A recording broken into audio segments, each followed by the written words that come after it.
ಶ್ರೀ ಮಹಾಲಕ್ಷ್ಮೀ ದೇವಿಯ ಕೃಪೆ ಎಲ್ಲರ ಮೇಲಿರಲಿ. ಈ ಬಾರಿಯ ವರಮಹಾಲಕ್ಷ್ಮಿ ಹಬ್ಬವನ್ನು ಮನೆಯಲ್ಲಿ ಅತ್ಯಂತ ಸರಳವಾಗಿ ಮತ್ತು ಭಕ್ತಿಯಿಂದ ಹೇಗೆ ಆಚರಿಸುವುದು ಹಾಗೂ ಪೂಜೆಗೆ ಸೂಕ್ತ ಮುಹೂರ್ತ ಯಾವುದು ಅಂತ ಈ ವಿಡಿಯೋದಲ್ಲಿ ನೋಡೋಣ. 2026ನೇ ವರ್ಷದ ವರಮಹಾಲಕ್ಷ್ಮಿ ವ್ರತ ಆಗಸ್ಟ್ 28 ಶುಕ್ರವಾರದಂದು ಬಂದಿದೆ. ಆ ದಿನ ಪೂಜೆಗೆ ಅತ್ಯಂತ ಶ್ರೇಷ್ಠವಾದ ಸಮಯ ಅಂದರೆ ಬೆಳಗ್ಗೆ 6 ಗಂಟೆ 5 ನಿಮಿಷದಿಂದ 7 ಗಂಟೆ 40 ನಿಮಿಷದವರೆಗೆ. ಸಿಂಹ ಲಗ್ನದಲ್ಲಿ ಈ ಮುಹೂರ್ತ ಇದೆ. ಮಧ್ಯಾಹ್ನ ಪೂಜೆ ಮಾಡುವವರು ವೃಶ್ಚಿಕ ಲಗ್ನದಲ್ಲಿ ಮಧ್ಯಾಹ್ನ 12 ಗಂಟೆ 15 ನಿಮಿಷದಿಂದ 2 ಗಂಟೆ 30 ನಿಮಿಷದ ಒಳಗಡೆ ಮಾಡ್ಬೋದು.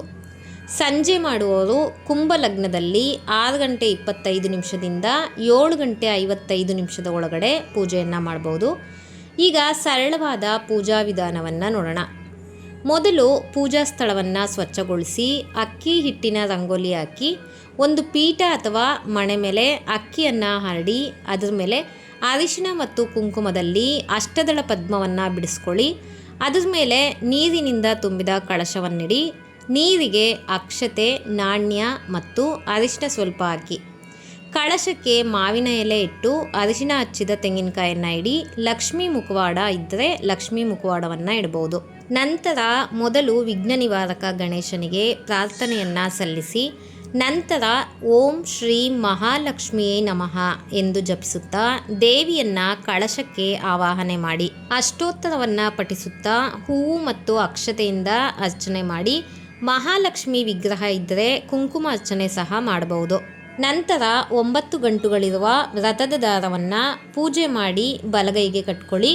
ನೈವೇದ್ಯಕ್ಕೆ ದೇವಿಗೆ ಅತ್ಯಂತ ಪ್ರಿಯವಾದ ಹಾಲಿನ ಪಾಯಸ, ಚಿತ್ರಾನ್ನ, ಒಬ್ಬಟ್ಟು ಹಾಗೂ ಪಂಚಾಮೃತ ನಿಮ್ಮ ಅನುಕೂಲಕ್ಕೆ ತಕ್ಕಂತೆ ನೈವೇದ್ಯವನ್ನು ಇಡಬಹುದು.